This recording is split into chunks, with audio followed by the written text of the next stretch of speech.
मूसा नबी ওই সময় তুর পাহাড়ে দাঁড়াইয়া দাঁড়াইয়া দাঁড়াইয়া আল্লাহ পাকের সাথে কথা বলতে আল্লাহকে ডাকদা বলতেন, আল্লাহ আমি পয়গম্বর मूसा, আমি मूसा তুর পাহাড়ে দাঁড়াইয়া দাঁড়াইয়া আপনার সাথে চারটা শর্তের বিনিময়ে কথা বলি। আওয়াজ দিয়ে বলেন তো কয়টা শর্তের বিনিময়? এক নাম্বার শর্ত, তুর পাহাড়ে উঠার জন্য জুতা খোলা লাগতো। দুই নাম্বার শর্ত, তুর পাহাড়ে উঠা লাগতো। তিন নাম্বার শর্ত, আল্লাহ যখন কথা বলার ইজাজত দিত তখন কথা বলতে পারতো। চার নাম্বার শর্ত, আল্লাহ যখন যেইভাবে যতক্ষণ বলতেন আর অতিরিক্ত বলতে পারতেন না। ওই জায়গায় পয়গম্বর मूसा আল্লাহকে প্রশ্ন করেছিলেন, আল্লাহ আমি मूसा নবীর সাথে আপনি কথা বলেন রে আল্লাহ। আমি मूसा নবীর সাথে কথা বলার পর আপনি কি ভিন্ন কোনো মাখলুকের সাথে কথা বলবে? আল্লাহ পাক জানায় দেয়, পয়গম্বর তুমি তুর পাহাড়ে আমি আল্লাহর আসনে, তবে তোমার আর আমার মাঝে ফাঁকা হইল ৭০,০০০ পদ্মার ব্যবস্থা আছে। এরে নবীর উম্মতের দলের সাদাতপুরের মুসলমান যুবক, আল্লাহ পাক পয়গম্বর मूसाকে জানায় দেয়, ও পয়গম্বর मूसा তুমি তুর পাহাড়ে আমি আল্লাহর আসনে, তবে তোমার আর আমার মাঝে ৭০,০০০ পদ্মার ব্যবস্থা রয়ে গেল রে পয়গম্বর। একটা করে পদ্মা মোটা হইল ১,০০০ বছর রাস্তা সমান। পদ্মা কত হাজার? ৭০,০০০ পদ্মা রয়েছে। একটা করে পদ্মা মোটা হইল ১,০০০ বছর রাস্তার সমান। পয়গম্বর मूसा আল্লাহকে প্রশ্ন করলেন, আল্লাহ গো আমি मूसा নবীর সাথে কথা বলেন, মাঝখানে ৭০,০০০ পদ্মার ব্যবস্থা আছে। আমি मूसाর সাথে কথা বলার পর আপনি কি ভিন্ন কোনো মানুষের সাথে কথা বলবেন? আল্লাহ পাক জানা দেয়, পয়গম্বর আমি আল্লাহ এমন একজন নবীর উম্মতকে বাছাই করে রাখলাম, এই নবীর উম্মত যদি শুধু নামাজের মধ্যে গিয়ে যদি খালি বলতে পারে সুবহানা রাব্বিয়াল আ'লা আর আযীম, পয়গম্বর আমি আল্লাহ আমি দয়াময় মালিক এই ৭০,০০০ পদ্মা উঠায়া আমি আল্লাহ বান্দার সামনে হাজিরা দিব। मूसा নবী আল্লাহকে ডাক দা বলেন, আল্লাহ গো আমি मूसाর সাথে কথা বলে মাঝখানে ৭০,০০০ পদ্মার ব্যবস্থা রয়ে গেল। একটা করে পদ্মা ১,০০০ বছর রাস্তার সমান। আর এমন কোন দামি নবীর উম্মতকে আপনি বানাইবেন রে মালিক, যেই নবীর উম্মত যদি নামাজের মধ্যে গিয়া যদি বলতে পারে সুবহানা রাব্বিয়াল আ'লা আর আযীম, ওই ৭০,০০০ পদ্মা উঠায়া আপনি মাওলা বান্দার সামনে হাজিরা দিবেন, হাজিরা দিবেন। আল্লাহ গো ওই মানুষদের নামটা কি জানা যাবে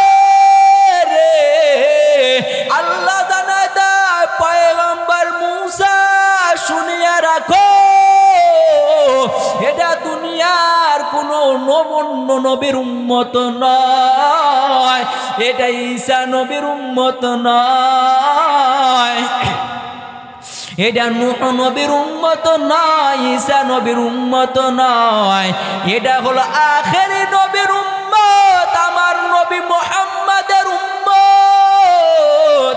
এই নবীর উম্মতের জন্য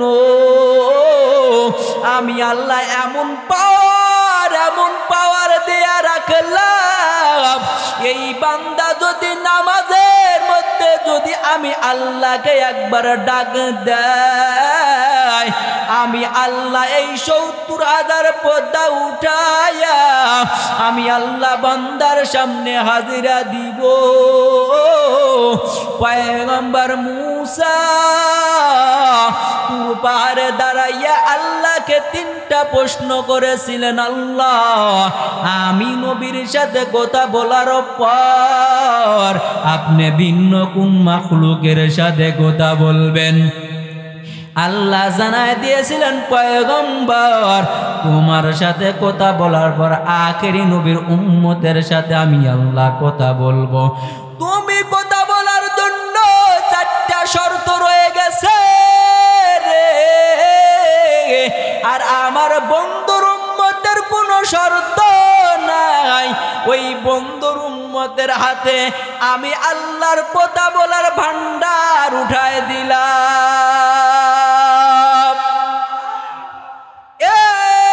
সাদাতপুরের মুসলমান, উল্লাপাড়ার মুসলমান যুবক, এমন নবীর উম্মত হয়েছি রে ভাই। এই নবীর উম্মত হওয়ার পর আমরা নবীর আদর্শ মানতে পারি না রে যুবক। এই নবীর উম্মত হওয়ার পর নবীর টুপি মাথায় উঠাইতে পারি না রে ভাই। এই নবীর উম্মত হওয়ার পর আমাদের মুখে দাড়ি উঠাইতে পারি না রে মুমিন। এই নবীর উম্মত হওয়ার পর আমাদের গায়ে নবীর আদর্শ রাসূলের সুন্নাত উঠাইতে পারি না রে পাগল। এই নবীর উম্মত হওয়ার পর আমরা হালাল উপার্জন করতে পারি না রে পাগল। এই নবীর উম্মত হওয়ার পর আমাদের ছেলে মেয়েকে কোরআনওয়ালা বানাইতে পারলাম না। এই নবীর উম্মত হওয়ার পর আমাদের বিবিকে পর্দাওয়ালা বানাইতে পারলাম না। এই নবীর উম্মত হওয়ার পর আমরা মসজিদে গিয়ে 5 ওয়াক্ত নামাজ আদায় করতে পারি না। আওয়াজ দিয়ে বলেন, এমন কপাল পোড়া দুশ্মন জমিনে আছে না নাই? এ পদ্মার আড়ালের মাগো, ডেলের কান্দে গোদাগুলা শুনো রে মা। ওই নাটোর চলন বিল থেকে আপনাদের এই সাদাতপুরের জমিনে মিথ্যা কথা বলার জন্য আসি নাই রে যুবক। কেমন নবীর উম্মত রে ভাই। পয়গম্বর মূসা তুর পাহাড়ে দাঁড়াইয়া 3টা প্রশ্ন করেছিলেন। 1 নাম্বার প্রশ্ন হইল, আল্লাহ আমি নবীর সাথে কথা বলার পর আপনি ভিন্ন কোনো মানুষের সাথে কথা বলবেন। 2 নাম্বার প্রশ্ন করেছিলেন, আল্লাহ আমি নবীর সাথে জান্নাতের মাঝে বন্ধুকে হবে রে আল্লাহ।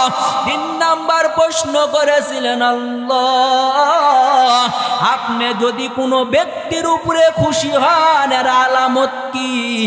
এই 3টা প্রশ্ন পয়গম্বর মূসা তুর পাহাড়ে দাঁড়াইয়া আমার আল্লাহকে প্রশ্ন করার পর আল্লাহকে যখন প্রশ্ন করলেন, আল্লাহ আমি মূসা নবীর জান্নাতের মাঝে বন্ধুকে হবে রে মালিক। আল্লাহ জানায় দিয়েছিলেন, পয়গম্বর আপনার জান্নাতের বন্ধু হবে সমাজের একজন কোষাই। পয়গম্বর মূসা চিন্তায় পড়ে গেলেন, আল্লাহ আমি হইলাম পয়গম্বর মূসা নবী, আমার সাথে যদি জান্নাতের মাঝে যদি কেউ বন্ধু হয় তাহলে কোনো মাদ্রাসার শাইখুল হাদিস হওয়া লাগবে, আর না হয় কোনো মাদ্রাসার মুফতি সাহেব হওয়া লাগবে, আর না হয় কোনো মাদ্রাসার কারি সাহেব হওয়া লাগবে, আর না হয় কোনো মাদ্রাসার বড় মোবাল্লেগ হওয়া লাগবে রে, আর না হয় কোনো হাদিস সাহেব হওয়া লাগবে। আল্লাহ আপনি যে বললেন আমি মূসা নবীর সাথে জান্নাতের মাঝে বন্ধু হবে, সমাজের একজন নিম্নমানের কসাই, মূসা নবীর দিলের মধ্যে আকাঙ্ক্ষা জেগে গেলেন, আল্লাহ আমার বন্ধু যদি কসাই হয় আপনি একটু নাম ঠিকানা জানায় দেন, আমার বন্ধুর সাথে আমি সাক্ষাৎ করব। এরে সাদাতপুরের মুসলমান, এরে পদ্মার আড়ালের মাগো, কিতাবলা কিতাবের মধ্যে লেখে রে যুবক, পয়গম্বর মূসা তার বন্ধুর সাথে সাক্ষাৎ করার কারণ দুইটা। এক নাম্বার কারণ আমার সাথে একজন কসাই হবে বন্ধু, এই কসাই এমন কি আমল করেছে যে আমলের বিনিময়ে জান্নাতের মধ্যে আমার বন্ধু হবে। দুই নাম্বার কারণ জান্নাতের মধ্যে আমার বন্ধুকে দেখার আগে আমি দুনিয়ায় বসে বসে আমার বন্ধুকে দেখতে যাই। চিৎকার মেরে মেরে বলা যাবে নি একবার আল্লাহু আকবার। পয়গম্বর মূসা আল্লাহকে ডাক দিয়ে বলেন, মালিক বন্ধুকে জান্নাতের বন্ধু আমার আমি দেখতে চাই রে আল্লাহ, নাম ঠিকানা দেন। আল্লাহ জানায় দেয়, পয়গম্বর এখানে দাঁড়ায় থাকলে তোমার বন্ধুর সাথে তুমি দেখা করতে পারবা না। তোমার বন্ধুর যদি দিদার পেতে চাও অমুক শহরে চলে যাও, ওই শহরে যদি যাইতে পারো তোমার বন্ধুর দিদার পাইবা। আল্লাহ থেকে নাম ঠিকানা নেওয়ার পর পয়গম্বর মূসা হাঁটি হাঁটি পা করে ওই শহরের দিকে রওনা হয়ে গেছে রে যুবক। ওই শহরে যাওয়ার পর শহরের মানুষদেরকে ডেকে বলে, ভাই এই বাজারে এই নামে কোন আল্লাহর বান্দা কসাই আছে? মানুষ ডাক দেয়া বলেন, আগন্ত মুসাফিরে ভাই, এই নামে এই বাজারের কসাইকে যদি দেখতে চাও ওই বাজারের কন্যারে তাকায় দেখো, আল্লাহর বান্দা ওখানে গরু জবাই করে। চিৎকার মেরে একবার বলেন আল্লাহু আকবার। আল্লাহর দেওয়া নাম ঠিকানা অনুযায়ী পয়গম্বর মূসা বাজারের কন্যারে দাঁড়ায় তাকায় দেখে আল্লাহর বান্দা গরু জবাই করলে, গরু জবাই করার পর প্রথম গোশত গোলা গামছার মধ্যে বেঁধে নেয়। মূসা নবী দূরে দূরে তাকায় থেকে দেখে রে মুমিন, তাকায় থেকে দেখতেছেন গোশত গোলা দেখুন সব বিক্রি করা কমপ্লিট হয়ে গেল। পশ্চিম দিকে দেখুন সূর্যটা ঘুরিয়ে আসতেছে। যুবক সব গাঠটি গোলা গোস করে যখন বাসার দিকে রওয়ানা, এমন সময় মূসা নবী যুবককে ডাক দিয়ে বললেন, যুবক আমি একটু তোমার বাড়িতে মুসাফির ভেসে যেতে চাই, তুমি নিবানি? চিৎকার মেরে একবার বলেন সুবহানাল্লাহ। পশ্চিম দিকে যখন সূর্যটা ঘুনিয়ে আসতেছে, আল্লাহর বান্দা কসাই যখন বাড়ির দিকে রওনা দিবে ভাব, এমন সময় মূসা নবী ডাক দে বললেন, রে যুবক, আমি একটু তোমার বাড়িতে মেহমান হতে চাই, তুমি কি একটু তোমার সাথে আমাকে তোমার বাড়িতে মেহমান বানায় নিবা? যুবক এই কথা শোনার পর ডাক দে বলেন, মুসাফির ভাই, আপনি আমার সাথে আমার বাড়িতে মেহমান হবে, এটা বড় সুন্দর কথা, সুন্দর কথা। কারণ মূসা নবী নাকি আল্লাহকে প্রশ্ন করেছিলেন, আল্লাহ গো, আপনি যদি কোনো ব্যক্তির উপরে খুশি হন, এর আলামতটা কি? আল্লাহ জানায় দিয়েছিলেন, মূসা, আমি যদি কোনো ব্যক্তির উপর খুশি হই, ওই ব্যক্তির বাড়িতে আমি আল্লাহ মেহমান পাঠায় দিই। যুবক ডাকদা বলেন, মুসাফির ভাই, এটা তো বড় সুন্দর কথা, আপনি আমার বাড়িতে মেহমান হবে, আল্লাহ বুঝি আমার প্রতি খুশি হয়ে গেছে? চিৎকার মেরে একবার বলা যাবে নি সুবহানাল্লাহ? এরে সাদাতপুরের মুসলমান যুবক, মেহমান যদি আমাদের বাড়িতে আসে, মন খারাপের কিছু না। মেহমান পাঠায় আসমানের মালিককে পাঠায়, বলেন আরো জোরে বলেন।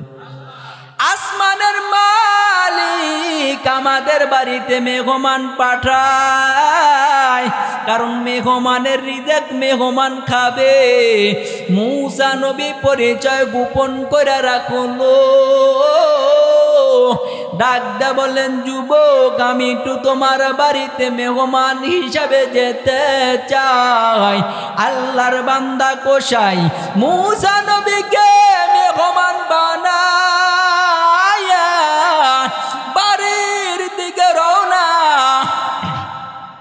বাড়ির দিকে যাওয়ার পর মূসা নবীকে ভিন্ন একটা কামরা রেখে দিয়েছে, কারণ মূসা নবী পরিচয় দেয় না। আল্লাহর বান্দা কসাই মূসা নবীকে চিনে না। এরে নবীর উম্মতের দল, এরে সাদাতপুরের মুসলমান, এরে যুবক, দিলের কান দিয়া কথাগুলা শুনো রে ভাই।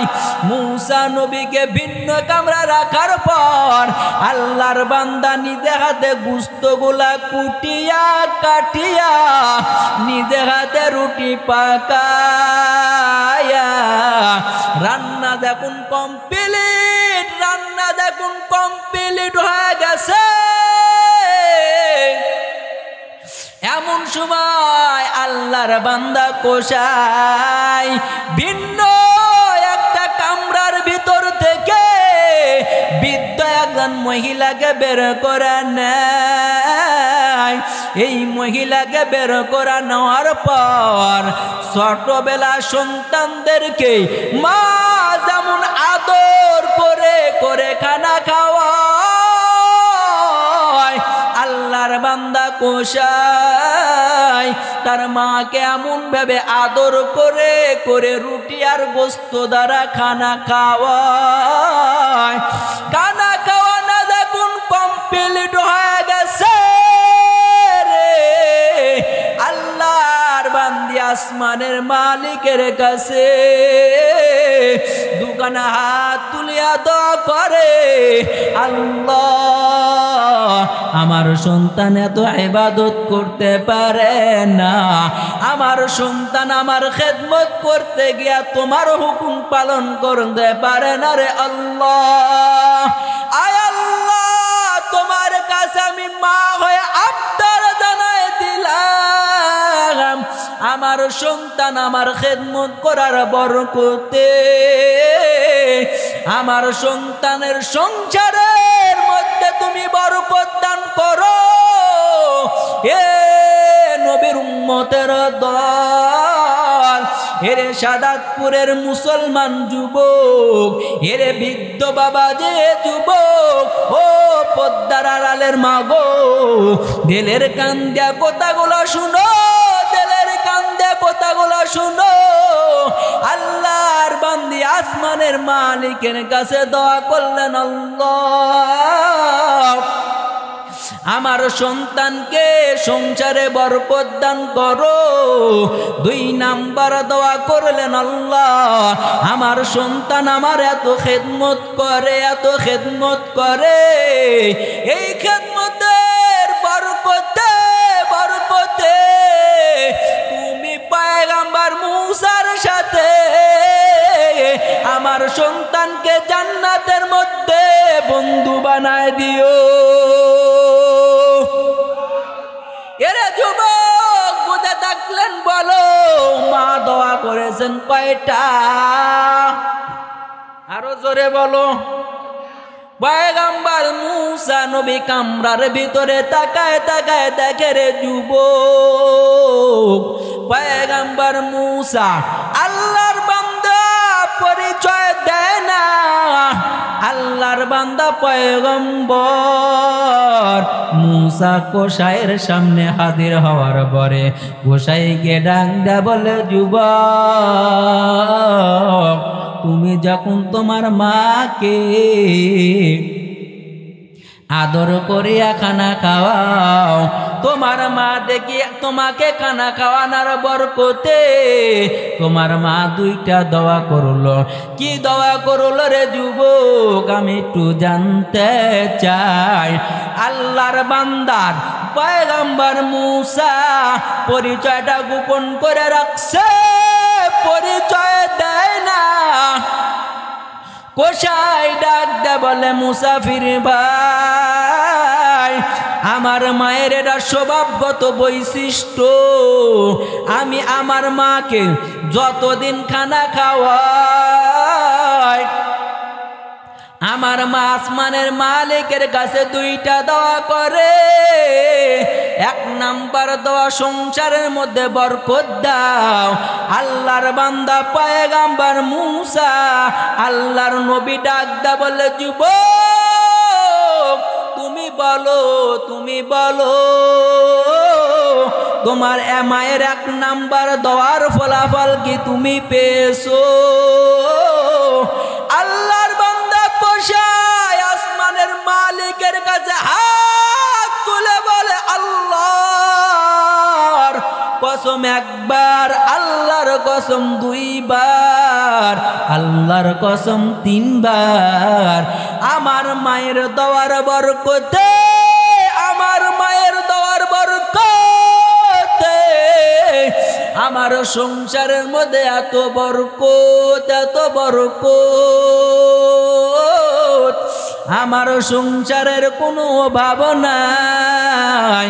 পয়গম্বর মুসা পরিচয়টা গোপন করে রাখলো। ডাক দা বলে, যুবক তুমি কি পয়গম্বর মুসাকে চিনো? ডাক দা বলে, না না আমি পয়গম্বর মুসা কেউ চিনি না। আল্লাহর বান্দা পয়গম্বর মুসা ডাক দা বলে, যুবক আমি হইলাম পয়গম্বর মুসা, পয়গম্বর আমি আল্লাহর সাথে তুর পাহাড়ে দাঁড়াইয়া দাঁড়াইয়া কথা বলতাম। ওই জায়গায় আমি আল্লাহকে প্রশ্ন করেছিলাম, আল্লাহ আমার জান্নাতের বন্ধু কে হবে রে? আল্লাহ পাক জানাই দিয়েছে তুমি কোষাই, আমি নবীর সাথে জান্নাতের মাঝে বন্ধু হবে। তোমার মায়ের 2টা দোয়া আল্লাহ কবুল করেছে। 1 নাম্বার দোয়ার ফলাফল তুমি সংসারে বরকত পেয়েছো। 2 নাম্বার তোমার মায়ের দোয়া, তুমি যে জান্নাতের মাঝে আমি নবীর সাথে জান্নাতের মাঝে বন্ধু হবে রে। এই কথা আসমানের মালিক আমি নবীকে জানায় দিয়েছে। এ সাদাতপুরের মুসলমান যুবক, বুঝে থাকলে বলেন আল্লাহর বান্দা কোথায়? জান্নাতের মধ্যে মুসা নবীর সাথে বন্ধু হবে, এটা মা বাবার খেদমতের কারণে না, মা বাবার খেদমত না করার কারণে। আরো জোরে বলো, মা বাবার খেদমত করার কারণে। কিন্তু আমাদের সমাজে দেখা যায় বিবাহর আগে এই সন্তান মা বাবার ভক্ত, কিন্তু বিবাহ করলে মা বাবাকে চিনে না। এমন কপাল পোড়া দুশ্মন কুলঙ্গার সন্তান আমাদের জমিনে আছে না নাই? আছে, বিবাহর আগে মা বাবার ভক্ত, কিন্তু যখন বিবাহ করলো ওই যে সোনামণি ঘরে ঢুকছে রে, কানে কানে কথা বলছে তো বলছে, পরের দিন থেকে মা বাবার সাথে শয়তানি শুরু করে। আছে না নাই? এরে সাদাতপুরের মুসলমান যুবক, ভালো করিয়া শুনে লাও, কোন সন্তান যদি এতটুক মা বাবার বিরুদ্ধে বলে তোমার মতন মা বাবা আমার দরকার নাই, আসমানের মালিক আমার আল্লাহ পয়গম্বরকে ডেকে বললেন, পয়গম্বর আপনার উম্মতদের জানায় দেন রে নবী, কোন সন্তান যদি এতটুক কথা বলে তোমার মতন মা বাবা আমার সন্তানের প্রয়োজন নাই, ওই সন্তানের প্রতি আমি আল্লাহ বেজার হয়ে যায়, আল্লাহ বেজার হয়ে যায়।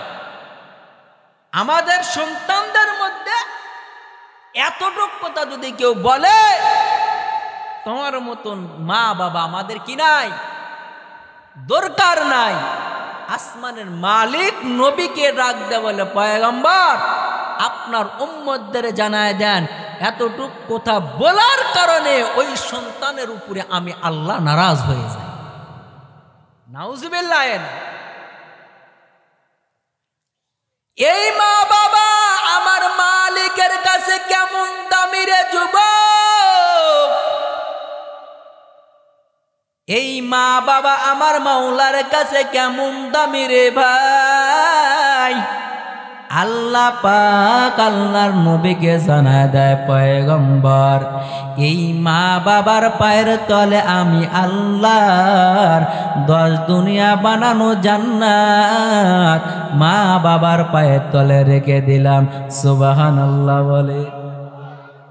মা বাবার পায়ের তলে আল্লাহর জান্নাত রেখে দিয়েছে, যেই জান্নাতের জন্য আমরা পাগল, যেই জান্নাতের জন্য ওয়াজ মাহফিলে যাও রে পাগল, যেই জান্নাতের জন্য উজানির ময়দানে যাও, যেই জান্নাতে যাওয়ার জন্য চরমুনায়ের ময়দানে দৌড়াও, যেই জান্নাত পাওয়ার জন্য উজানির ময়দানে দৌড়াও, যেই জান্নাত পাওয়ার জন্য টঙ্গীর ময়দানে দৌড়াও, যেই জান্নাত পাওয়ার জন্য রসুলপুরের ময়দানে দৌড়াও, যেই জান্নাত পাওয়ার জন্য চরমুনায়ের ময়দানে দৌড়াও, যেই জান্নাত পাওয়ার জন্য আহলে হক উলামায়ের নিকটে দৌড়াও, যেই জান্নাত পাওয়ার জন্য মানুষের দাঁড়ে দাঁড়ে আল্লাহওয়ালাকে তালাশ করো, আল্লাহ জানা দেয় পয়গম্বর আপনার উম্মতদের জানায় দেন রে নবী, এই জান্নাত কত দামি জান্নাত, এই দামি জান্নাত আমি আল্লাহ তার মা বাবার পায়ের তলে রেখে দিলাম। যদি ওই জান্নাত যদি হাসিল করতে চাও, ওই জান্নাত যদি তকদিরে নেকে নিতে চাও, ওই জান্নাত যদি কামাই করতে চাও, এরে যুবক ওই মা বাবার খেদমত কর, ওই মা বাবার সাথে বেয়াদবি করিও না রে যুবক। ওই মা বাবার সাথে যদি বেয়াদবি করো, আসমানের মালিক আমার আল্লাহ বেদার হয়ে যাবে রে যুবক। যদি মা বাবার সাথে বেয়াদবি করে থাকো, মা বাবার পা ধরে ক্ষমা চাও, ক্ষমা চাও। আর যদি মা বাবা কবরে গিয়ে থাকে রে ভাই, ওই মা বাবার কবরের কিনারা গিয়া কাঁদো, ওই মা বাবার কবরের সামনে আল্লাহর কাছে পানা চাও। এরে নবীর উম্মতের দল, এরে নবীর উম্মতের দল, কেমন জান্নাত, কেমন জান্নাত, যেই জান্নাত মা বাবার পায়ের তলে আল্লাহ রেখে দিলেন। আওয়াজ দেয়া বলেন তো ওই জান্নাতের একটা ইট খরিদ করা যাবে নি? আরো জোরে বলেন, আরো জোরে। এরকম আপনাদের এই সাদাতপুর কেন সারা বাংলাদেশ বিক্রি করলে জান্নাতের একটা ইট খরিদ করা যাবে? যাবে। যদি সারা বাংলাদেশ বিক্রি করে যদি জান্নাতের একটা ইট খরিদ করা না যায়, এবার চিন্তা করে দেখো রে মুমিন, ওই জান্নাতটা কেমন দামি, যেই জান্নাত মা বাবার পায়ের তলে আল্লাহ রেখে দিয়েছে। চিৎকার মেরে একবার বলেন সুবহানাল্লাহ। ওই জান্নাত বানাইছেন কে? আরো আস্তে গান, পদ্মার আড়ালের মা বোন শুনবে, আরো জোরে বলো। জান্নাত বানাইছেন আমার আল্লাহ, জাহান্নাম বানাইছেন কে? জান্নাত বানাইছেন আমার আল্লাহ, জাহান্নাম বানাইছেন আমার আল্লাহ। ছেলে বানাইছেন কে? মেয়ে বানাইছেন কে? ছেলে বানাইছেন আল্লাহ, মেয়ে বানাইছেন আল্লাহ। তাহলে ছেলে দিলে খুশি হও, মেয়ে দিলে বেজার হও কেন? এমন স্বভাবের চরিত্র মানুষ আমাদের জমিনে আছে না নাই? ছেলে দিলে মিষ্টি বিতরণের তুফান, আর মেয়ে দিলে বেজার। অথচ পয়গম্বর আরবি বলে, যেই ঘরের মধ্যে প্রথম আল্লাহ কন্যা সন্তান দান করবে, ওই ঘরটাকে আল্লাহ পাক রহমত দ্বারা ভরপুর করে দিবি।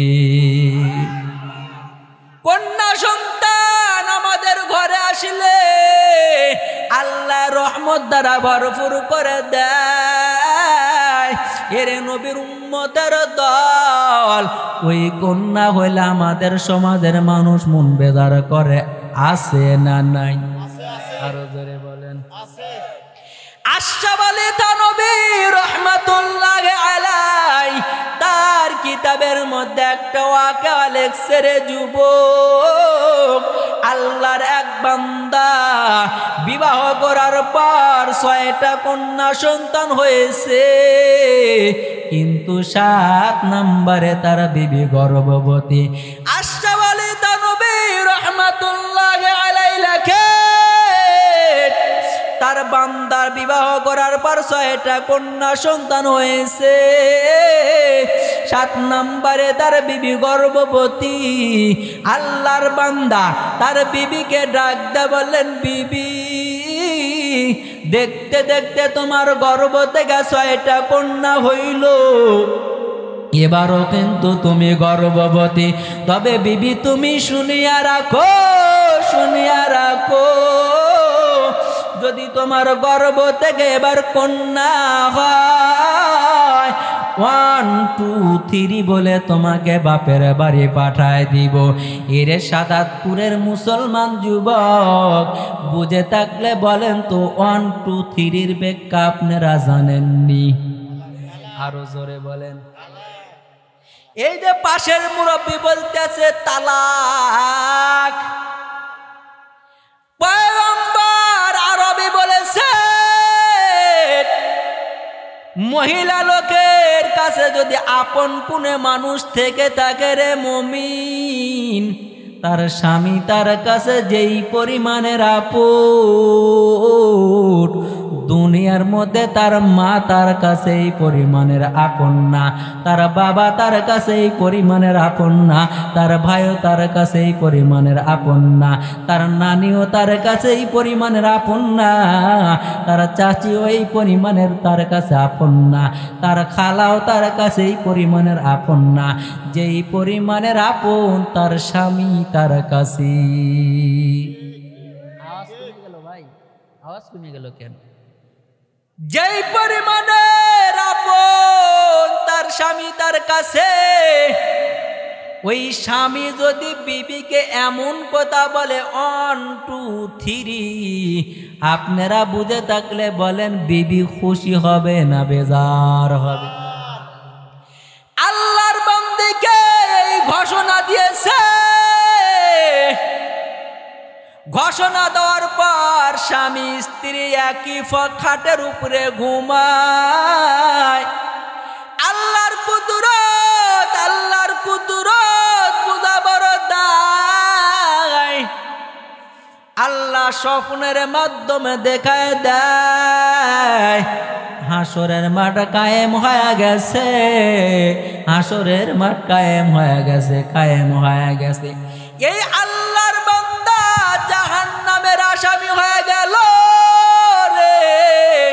জাহান্নামীর আসামি হয়ে যাওয়ার পর আল্লাহ জাহান্নামী ফেরেশতাদেরকে আদেশ করতেছে, এই ব্যক্তি জাহান্নামী, এই ব্যক্তি জাহান্নামী হয়ে গেল,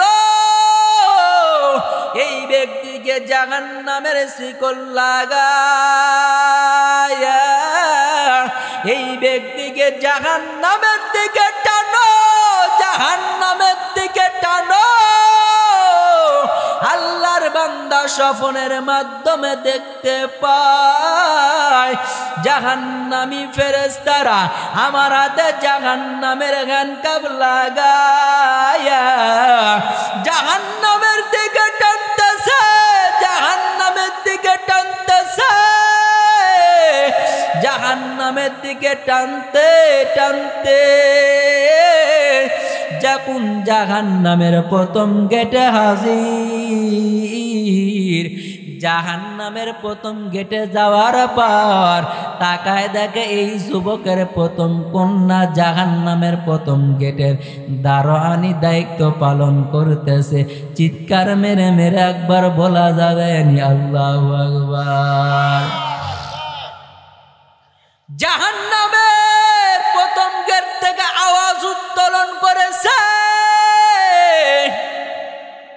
এ জাহান্নামী ফেরেশতা সাবধান, যেই যুবককে জাহান্নামের হ্যান্ডকাপ লাগায়া তোমরা জাহান্নামের দিকে টানো, এই যুবকের প্রথম কন্যা আমি। এই জাহান্নামের প্রথম গেটের দায়িত্ব পালন করব,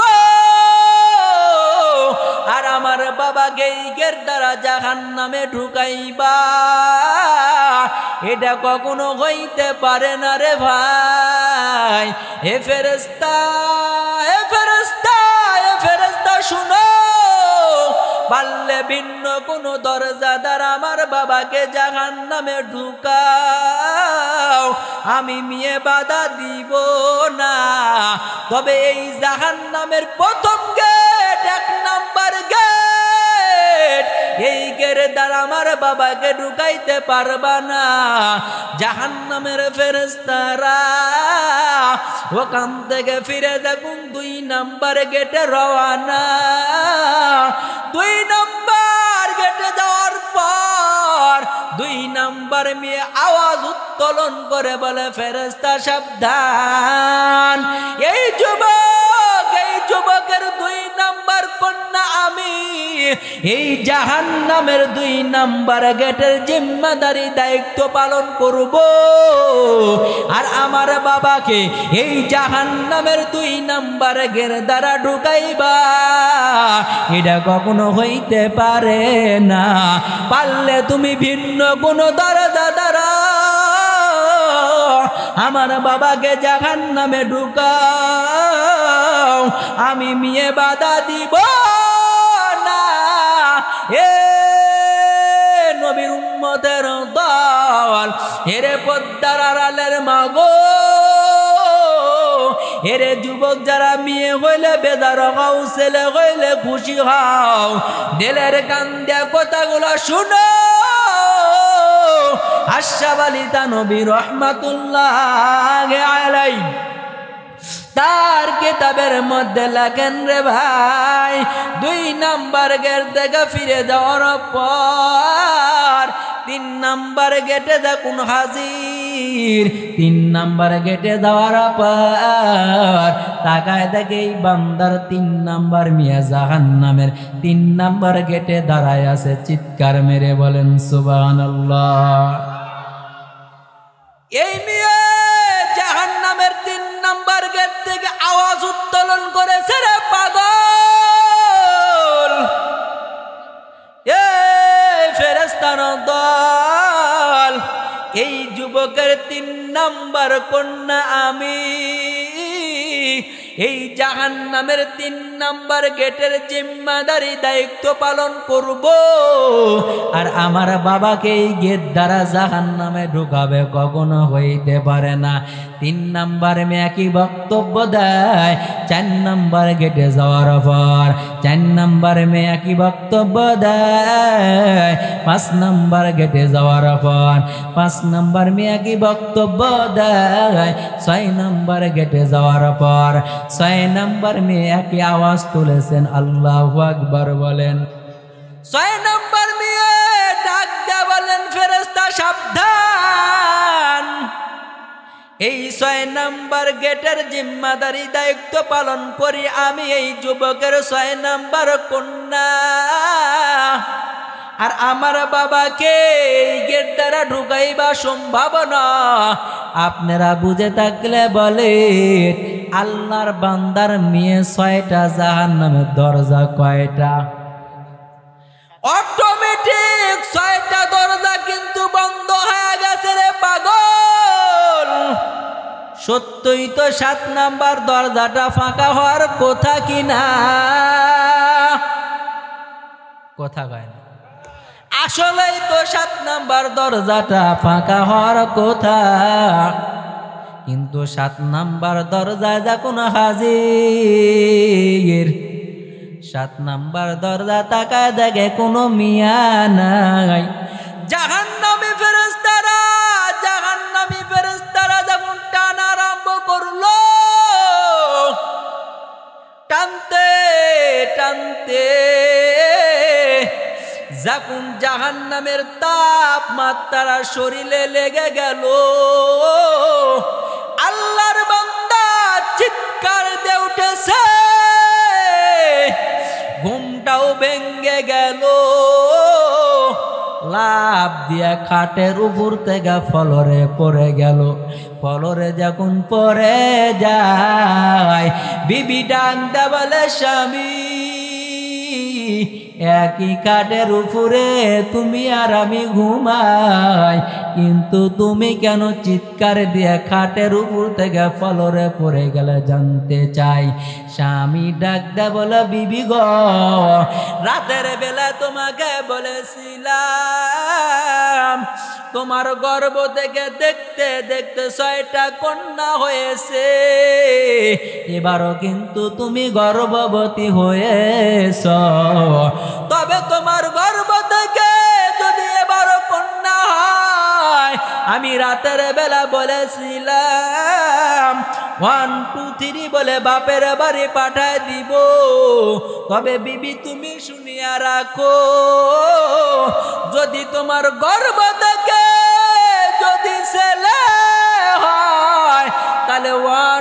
স্ত্রী বলে বাপের বাড়ি পাঠাবো, আর যদি মেয়ে হয় তাহলে স্ত্রীর মর্যাদা দিয়ে রেখে দিব, স্ত্রীর মর্যাদা দিয়ে তোমাকে আমার ঘরে রেখে দিব।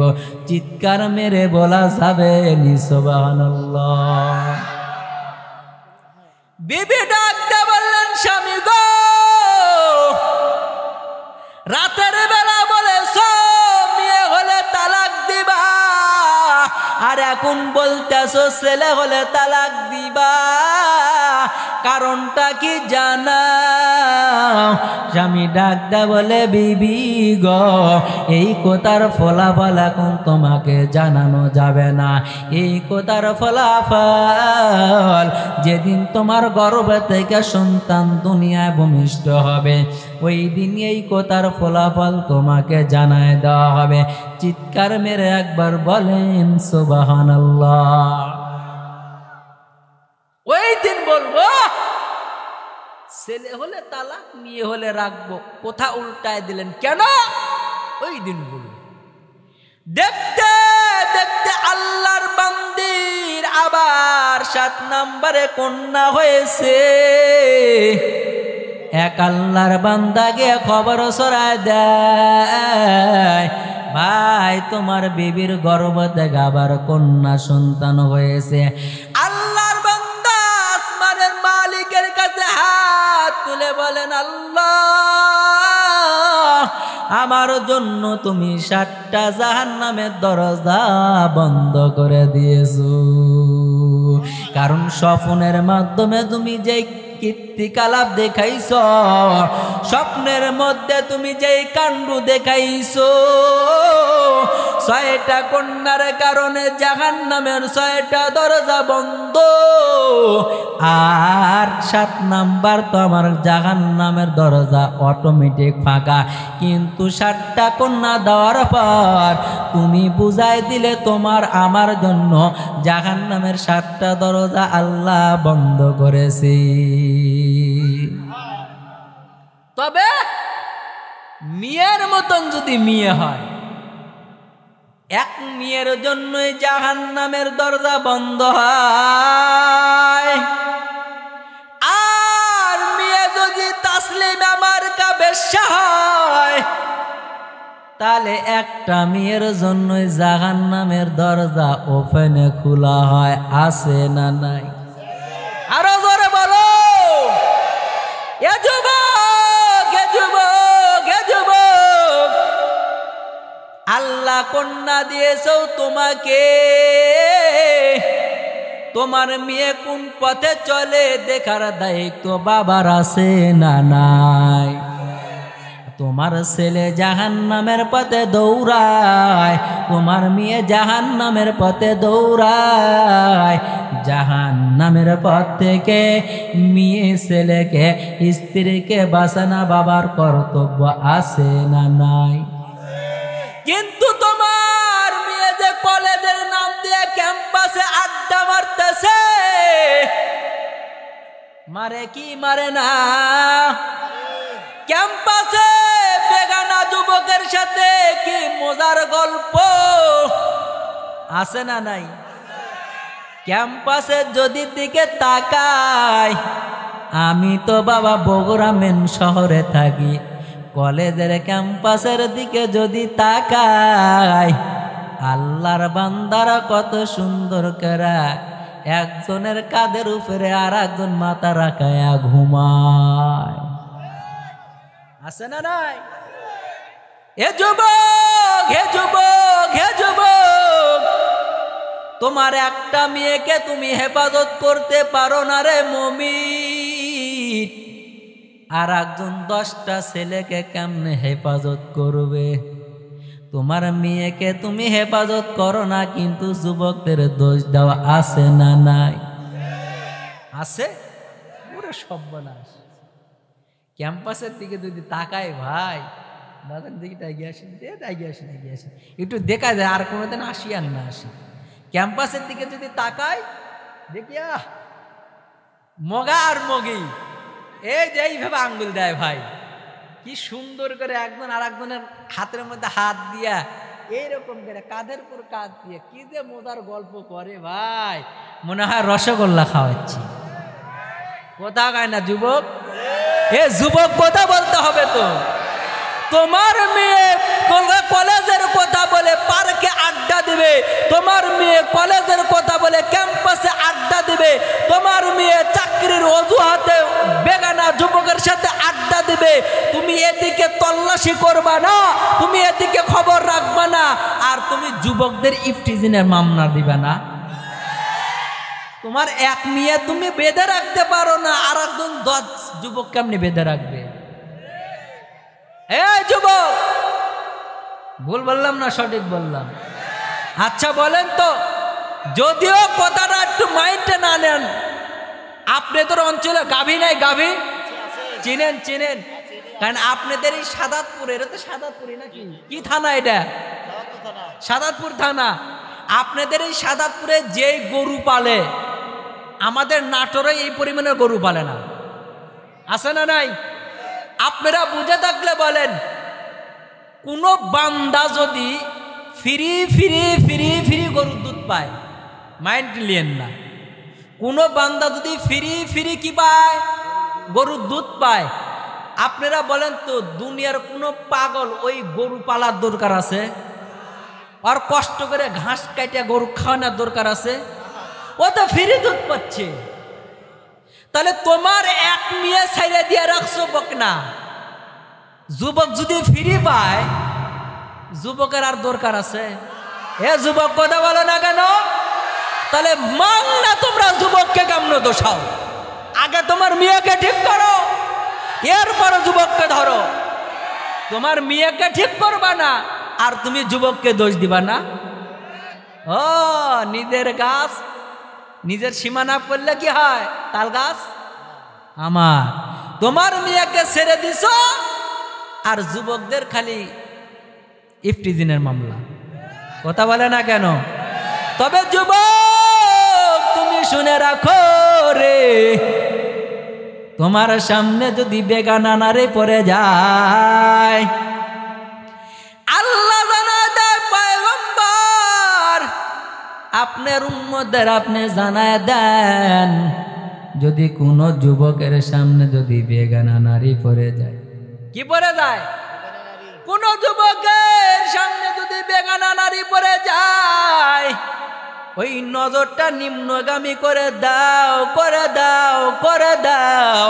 যদি নজরটাকে নিম্নগামী করে দিতে পারো রে যুবক, আল্লাহ বলেন, আল্লাহ বলেন এতটুক গুনাহের থেকে যদি কোনো বান্দা নিজের নফসটাকে, চোখটাকে যদি হেফাজত করতে পারো রে, 10,000 বছর তাহাজ্জুদের নামাজ পড়লে যে সব হবে, এতটুক গুনাহের থেকে আপনার আমার নজরটাকে হেফাজত করার বিনিময়ে আল্লাহ পাক 10,000 বছর তাহাজ্জুদের নামাজের সব দান করে দেয়।